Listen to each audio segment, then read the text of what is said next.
So in this video, we're going to talk about the properties of the principal components, or of the principal component scores, the transformed variables.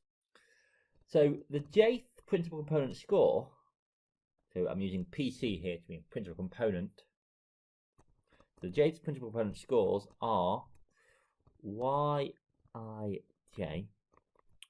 which is the projection of the data point xi, subtracting the mean, the column mean, okay, onto the jth principal component. So the jth eigenvector. Okay. So this is for all the data points from I equals 1 up to n, and for j 1 up to p, all the eigenvectors.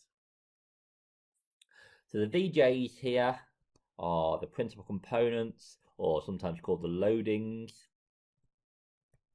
and these are the principal component scores, also called the transformed variables.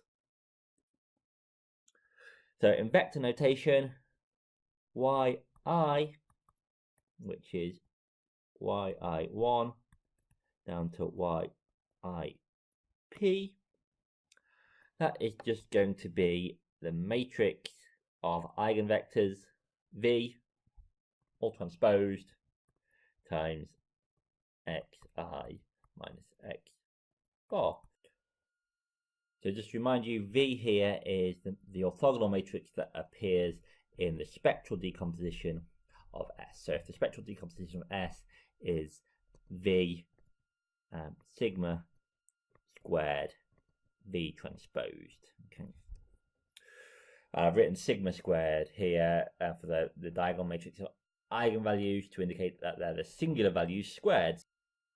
So if y here is our vector of transformed variables, so y1 transposed down to yn transposed, then this you can hopefully see from here is just going to be h of x, so the column-centered version of the data matrix x times v.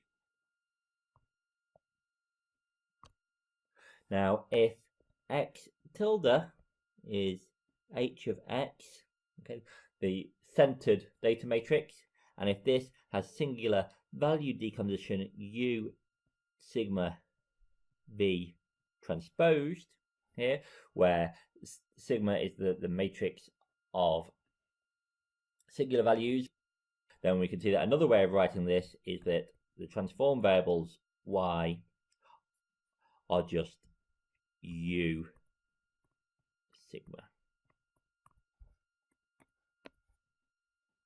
Okay. And that the v's are going to cancel when we do this.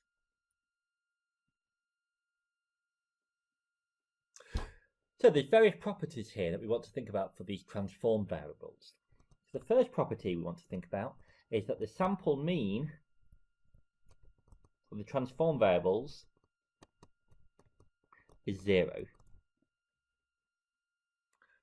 So let's quickly prove this. So y bar, that's going to be 1 over n, the sum of yi, I equals 1 up to n.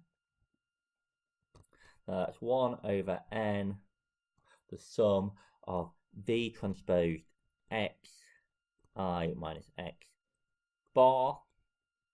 Well, let's take the sum inside here.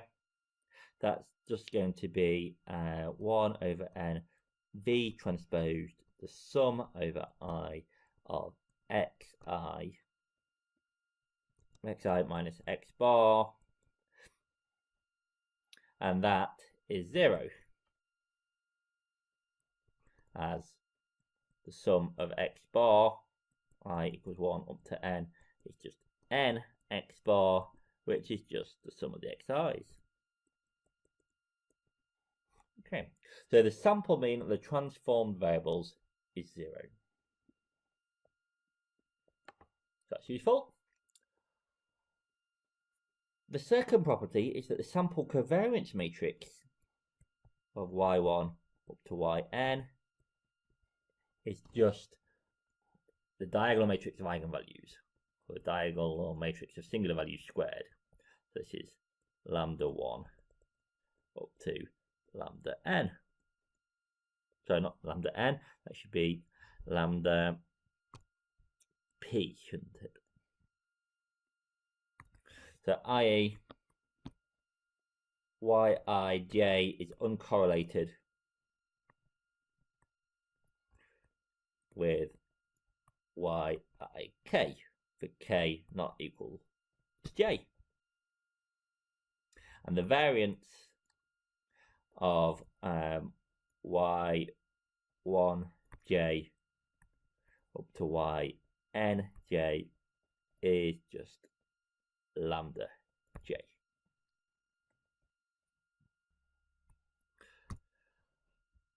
So let's prove this.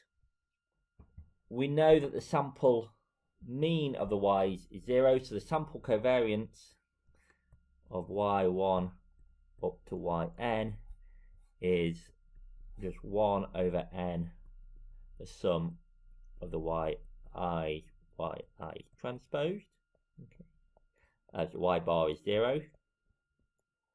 So this is 1 over n, the sum. Let's substitute in the expression, so we get v transposed xi minus x bar. That same thing transposed, so xi minus x bar transposed v. Well, this term in the middle here is going to be the sample covariance matrix, so we're going to get v transposed s v.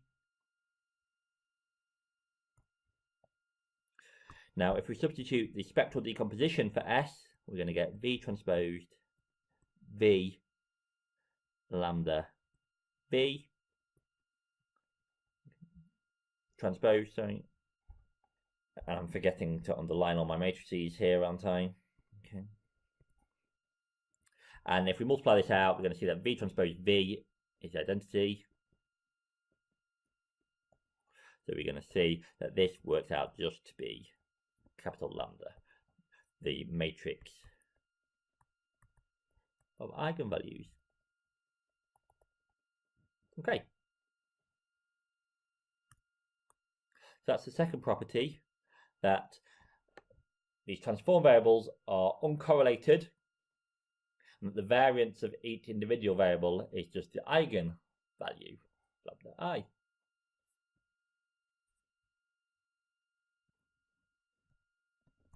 So we know that lambda j is the variance of yij, or sorry, y1 up to nj. So we think about the proportion of variance explained by the j principal component. Well, that is just going to be lambda j divided by the total variance. So the total variance here is just the sum of all the eigenvalues. So the sum of lambda I equals 1 up to p. Okay. And sometimes you multiply this by 100 to get a percentage. Okay. The percentage of variance explained. So one thing we often do is produce what's called a scree plot. So we plot the eigenvector lambda I against I. Okay. So the first eigenvector will be the largest, second, and so on. We often see a decreasing pattern. And one of the things we'll talk about later is we'll often look for where these eigenvalues really drop off, so about here, and we'll only keep those components up to there. We'll say all the others are noise and irrelevant. So in the analysis we've done so far, we have done PCA using the sample covariance matrix. So we've taken the sample covariance matrix S and done its singular value decomposition. Now, in situations where the different variables vary over very many different orders of magnitude or different scales, it can make more sense to do PCA on the correlation matrix R, okay, and to instead work out the singular value decomposition of R. the nice thing about using the correlation matrix is that it puts all the variables on the same scale. Okay? It converts them all to be variance 1 before we do the analysis. And this is really easy to do in R. We're using the command prcomp. Okay? So this is our data. If we do that, it uses S, the sample covariance matrix, but prcomp data. And if we add the option scale equals true, then we use R instead.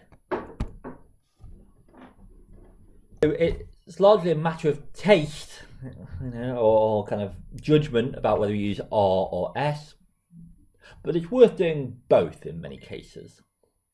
And in general, we find that we will usually want to use R when the variables recorded in S are of different types and of different scales. And as we'll see in a minute, if we do PCA based on R, we get a form of analysis that is scale invariant. Okay, so there are advantages to using R.